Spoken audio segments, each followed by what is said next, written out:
I still remember the way she looked at me that first night, like I'd stepped into a room I wasn't supposed to find. Her voice carried that edge of warning when she said it. "You don't belong here." But her eyes, they didn't agree. They lingered, studying me longer than they should have, as if she was trying to decide whether to let me stay or to make me leave before something began. It was late, quiet enough that every sound felt louder than it should. The clock ticked softly from across the room. Rain pressed faintly against the window. And there she was, sitting with one leg tucked under her hair slightly out of place, a glass of red wine in her hand. 40, maybe a little more, but the kind of beautiful that didn't need to pretend. I told myself I was just being polite, staying to help her finish the project we'd both been pulled into by accident.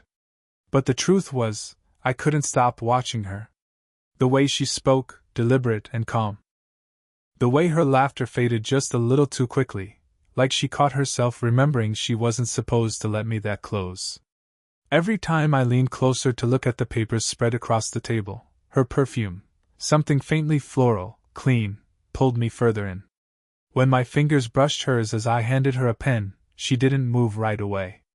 Just that split second too long. Her hand stayed against mine, warm, soft, deliberate. I wanted to say something, anything, but my throat refused. Instead, I just looked at her. And she looked back. Her smile came slow, uncertain. "You're staring," she said quietly. "I know," I replied. And I didn't look away. Something shifted in that silence, not loud or dramatic, but undeniable. Like the air itself got heavier between us. She turned her face slightly, breaking eye contact, pretending to check her notes. But I saw the way her fingers trembled for a second, the way she drew in a breath before saying, "You should probably go soon." Probably. Not definitely. Her voice said one thing, but her posture said another. The space between us kept shrinking, not because we moved, but because everything else around us seemed to disappear. The rain had turned into a steady rhythm outside. A draft brushed through the half-open window, making the candle flame flicker beside her. She reached out to steady the paper that fluttered, and my hand followed without thinking. Our hands met again, this time fully. Skin against skin. Her eyes lifted to mine, close enough that I could see the faint flecks of amber in the brown. "This can't happen," she whispered. But her hand didn't move away. I could feel her pulse beneath her wrist, fast, uneven. My chest felt the same. There was a heartbeat of silence before I said, "Then tell me to stop." She didn't. For a moment neither of us moved. Her lips parted slightly, her breath warm. The light from the candle traced the curve of her jaw, the line of her neck. Every thought I had scattered. And then, the front door creaked open. A burst of cool air slipped in. Her hand pulled back instantly. Her eyes widened, a flash of something between panic and longing. She stood quickly, brushing her hair behind her ear, voice low. "You should go," she said again, softer this time. I didn't move. She looked at me once more, the kind of look that made promises neither of us spoke, before turning toward the door.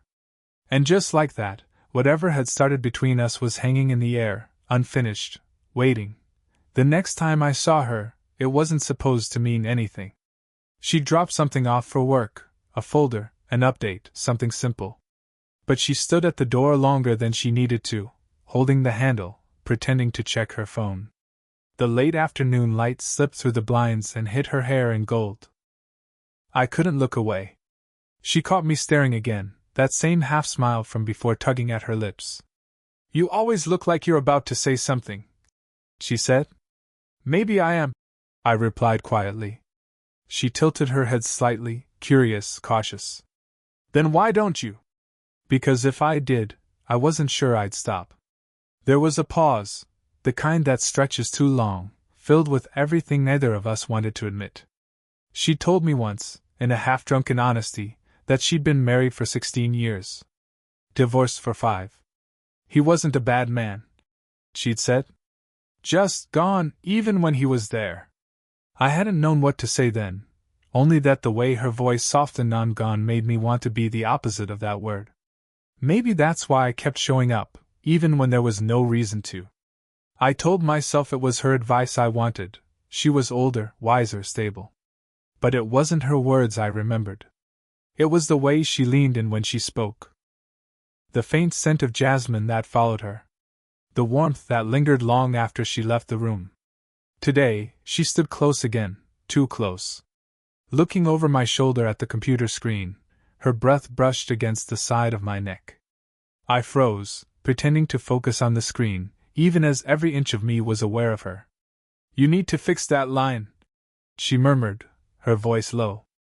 I couldn't hear a word of what she said after. When she finally stepped back, I turned, and for a heartbeat, we were face to face. No space, no words. She laughed softly, nervous, tucking her hair behind her ear. "You make things complicated, you know that?" "You started it," I said before I could stop myself. Her eyes narrowed, not angry, just searching. "You think this is a game?" "No," I said. "That's the problem." She looked away first. "People talk, you know. They always do. Let them." She shook her head, but her smile betrayed her. "You really don't care, do you?" "I care," I said. "Just not about that." Something unspoken passed between us then, something we both recognized but refused to name. Her hand rested lightly on my shoulder as she walked past, a touch so brief it almost wasn't there. But it burned. When she reached the doorway, she turned, hesitating. "You shouldn't look at me like that," she whispered. I smiled faintly. "Then stop giving me reasons to." For a moment neither of us moved.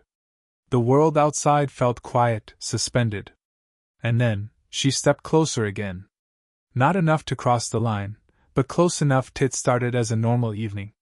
Papers scattered across the desk, the low hum of rain tapping against the window, her voice steady as she read over my work. But every time she leaned in, every time her hand brushed mine while turning a page, the space between us seemed to shrink a little more. She didn't seem to notice, or maybe she did, and was just better at pretending it meant nothing. "Your writing's getting better," she said, her tone soft, distracted. "You're starting to sound like someone who's lived." "Maybe I am," I murmured. Her eyes lifted at that, a small, knowing glance that lingered too long. For a moment, the only sound was the rain, and the clock ticking faintly on the wall. I could smell her perfume, subtle, familiar now. The kind of scent that stays in the air after someone leaves. I didn't realize how close we'd gotten until her hand, reaching for another page, hesitated halfway, hovering near mine. We both froze. Outside, thunder rolled. "Don't," she whispered, though she didn't pull her hand away. "Don't what?" Her gaze flicked to my mouth, just once. "Don't make me forget what's right." I should have laughed, said something light to break it. But I couldn't. Because in that second, right didn't matter. Only her, the tremor in her voice, the way her pulse moved under her skin, the warmth between us. Then, a knock at the door. She jerked back, just enough. "Come in," she called too fast. It was her friend, the one from the office downstairs. She smiled, oblivious. "Oh, you're both still here? Long night?" "Just finishing up," she replied smoothly, her voice suddenly distant, almost too calm. I tried to look busy, flipping a page that didn't need flipping. The friend chatted, made some small joke I didn't hear, and left as quickly as she'd come. The silence after felt deafening. Her eyes met mine again, and in that look, everything that had almost happened hung between us like static. She exhaled shakily. "That can't happen again." "What can't?" "That look," she said. "That silence." I stood, and for a moment we were inches apart, the edge of the desk pressing against my hip, her perfume stronger now, her breath unsteady. "You really think we can ignore it?" I asked quietly. She didn't answer. Her hand lifted, just enough to brush a piece of hair from my forehead. A gesture too tender, too deliberate to be an accident. Her fingers lingered for a heartbeat too long before she pulled them back, like touching me burned. Her voice was barely a whisper. "You're making this harder than it needs to be." Maybe it's supposed to be hard, I said. She looked at me then, really looked, and whatever she saw made her falter. The rain outside slowed. The world felt suspended again. And though she turned away, I saw it, the faintest smile, the one she wore when she was trying not to fall. She avoided me for days after that night. Short replies, quick glances, pretending nothing had happened, but silence only makes a heartbeat louder. When I finally saw her again, it was late. The building was empty, the sky outside tinted orange from the streetlights. She stood by the window, arms crossed, as if guarding herself from something she couldn't name. You've been distant, I said quietly. She didn't look at me. It's better that way. For who? Her shoulders tensed. For both of us. I stepped closer, the air between us growing heavier. You don't believe that? She turned then, sharp, but not angry. Just tired. You're young. You think everything that feels intense must mean something. But this, her voice caught. This is just a mistake waiting to happen. I didn't answer. I just kept moving until I was close enough to see the tremor in her breath. Then why are you shaking? I asked softly. She froze. My words hung in the air, echoing faintly in the quiet room. Her lips parted, but no sound came. She took a step back, but the desk caught her behind the knees. There was nowhere left to go. I don't want to ruin you, she whispered. You couldn't, I said. You already changed me.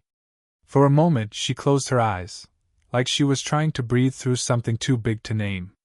When she opened them, something had shifted. The guard she always kept up cracked. I reached out, brushing a strand of hair away from her face. My fingers barely touched her skin, but it was enough to make her exhale, slow and uneven. Don't, she said again, but softer this time. A plea, not a command. I can't help it. She laughed, low, broken, real. You think you're the first to say that? No, I said. But maybe I'm the one who means it. That made her look up. And in her eyes I saw it. The want. The fear. The years she'd spent building walls no one ever tried to climb. The distance between us vanished. I could feel the warmth of her breath, smell the faint hint of coffee and rain on her clothes. If you touch me now, she whispered, everything changes. I know. Her hand lifted, fingers trembling as they brushed against my chest. She didn't pull away this time. Tell me to stop, I said. She didn't. Instead, she leaned closer, her forehead almost against mine. The world shrank to that single heartbeat, that single breath between us. Her lips parted, just a fraction. Then a sound, faint, sharp, the door creaked open behind us. She froze. We didn't move, barely breathing. Whoever it was lingered outside, unaware, and then left. The door clicked shut again. Her eyes met mine, wide, trembling, but alive. And in a voice so quiet it barely existed, she said, If I don't stop now, I never will. The next morning, she didn't show up. Not at work, not at the cafe where we sometimes ended up by accident, nowhere. I tried not to notice, but every empty chair seemed to stare back at me. By afternoon, a message arrived, we need to talk. The words felt heavier than they should have. I found her waiting near the old library, quiet, hidden, the kind of place where secrets could breathe without judgment. She looked different. Composed, but hollow-eyed, like she hadn't slept. Her coat was wrapped tight around her, even though the air was warm. I didn't mean for this to go this far, she said, voice low, eyes fixed on the ground. I wanted to ask what this even meant, but before I could, she added, Someone knows. The world seemed to stop. Knows what? Her gaze lifted, meeting mine with a sadness I hadn't seen before. About us. About how we've been seen together. About everything. I stepped closer, instinctively. She stepped back. Don't, she whispered. It'll only make it worse. Worse than what? A beat of silence. Then, he asked me if I'd done it again. My breath caught. He? Her ex-husband. The one who still called sometimes, pretending concern while measuring guilt. The one she told me she hadn't spoken to in months. I told you we don't talk, she said, trembling. I lied. Her honesty hit harder than I expected. Not because of the lie itself, but because I could hear the fear in her voice. She was shaking now. I wanted to reach for her, to make it stop, but she turned away, pressing a hand over her mouth like holding back everything she'd buried for years. He thinks I'm lonely, she said finally. He thinks I'm desperate enough to repeat my mistakes. He doesn't understand, then tell him. I interrupted. Her laugh was sharp, bitter. And say what? That I've fallen for someone half my age? That the only person who makes me feel alive again shouldn't even be here? She turned then, eyes wet, angry, not at me, but at the world that made her hide. You don't belong in my mess, she said, echoing her first words to me. I already am, I said quietly. The space between us was electric, all tension and no room to breathe. Her eyes flicked to my lips, then away. Her fingers brushed against mine by accident, a spark that neither of us pretended not to feel. Say something, she whispered. I can't, I breathed. Because if I do, I won't stop. The silence that followed was louder than any confession. A car passed in the distance, a door slammed somewhere behind us, but we didn't move. Finally, she stepped forward, close enough that I could feel the heat radiating off her skin. Then don't say it, she murmured, voice trembling. Show me you mean it. And before I could speak, she turned, walking away, slow, deliberate, leaving me standing there, heart racing, knowing I'd follow her no matter where this went. I found her again that night, standing by the window of her apartment, lights dimmed, the city humming faintly outside. She didn't turn when I entered, she must have known I'd come. The silence between us was different now. Heavier. Like everything that had been unsaid had gathered here, waiting to break. Her reflection in the glass looked distant, almost fragile. You shouldn't have come, she said softly. Then why didn't you tell me not to? That made her turn, slowly, reluctantly. Her eyes were tired, but alive in a way I hadn't seen before. Because I didn't trust myself to mean it. I took a step closer. Then another. She didn't move, though her breath hitched just enough to give her away. I tried to stay away, I said, my voice low. I really did. Her lips parted, a whisper escaping. And? I failed. For a moment, she said nothing. Her hands trembled at her sides, not out of fear, but from fighting something neither of us could name anymore. You don't understand, she said finally. If this happens, if we let it, it already happened. I cut in, barely above a whisper. We've just been pretending it didn't. Her shoulders rose and fell. Then she looked up at me, really looked, like she was memorizing something before it disappeared. The space between us vanished. Her perfume, soft, familiar, filled the air. My hand brushed her arm, the lightest touch, but it was enough to make her inhale sharply. Don't, she whispered. But her eyes said please. I stopped just inches away, close enough to feel the warmth radiating between us. Tell me to go, I said. Her gaze dropped to my mouth, lingered there, then lifted again. You wouldn't listen. I smiled faintly. No.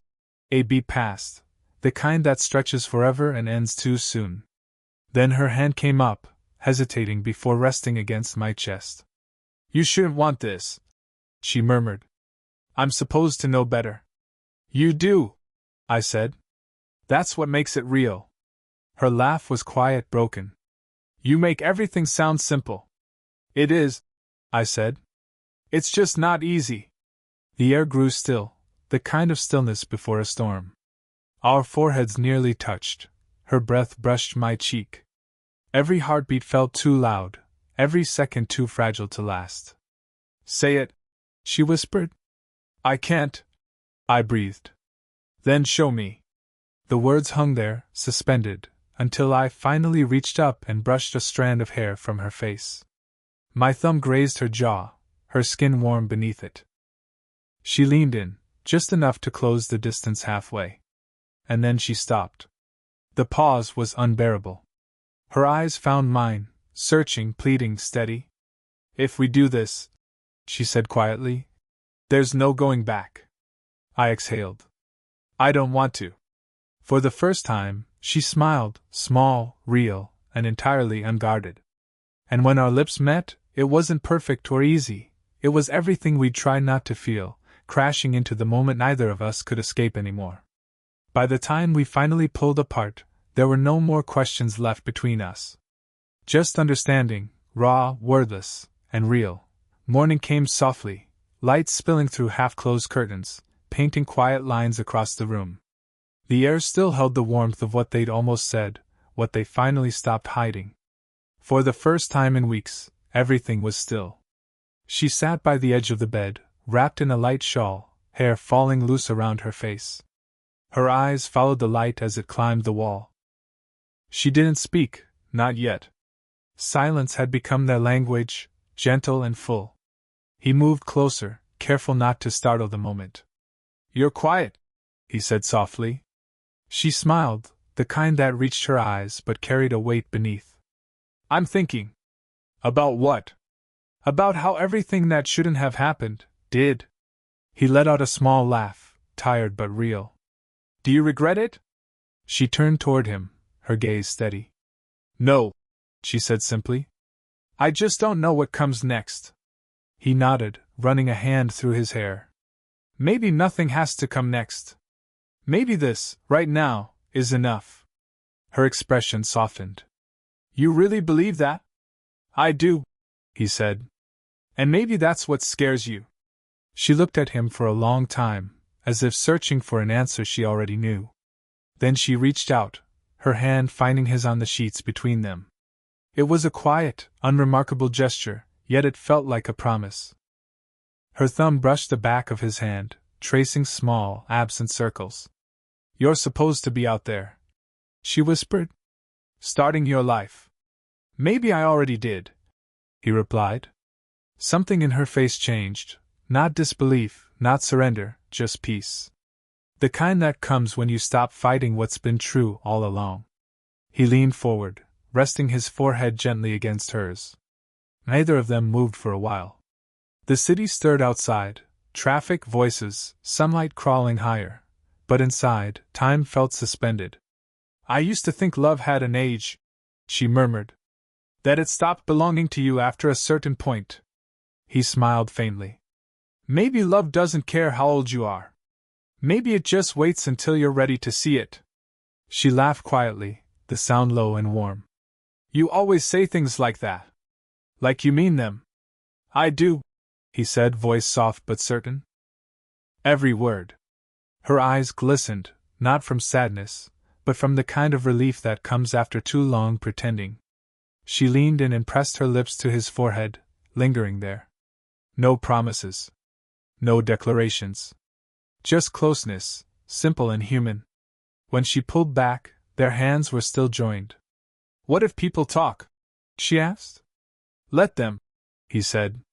"They weren't here." And for once, she didn't argue. She only smiled, a quiet, knowing smile, and leaned her head against his shoulder. Outside, the day began in full. Inside, they sat in the gentle hush that follows truth, fingers intertwined, breath steady, no need to explain anything anymore. The world could wait. She blinked, stepped back, and said, almost under her breath, "We should stop." But she didn't walk away.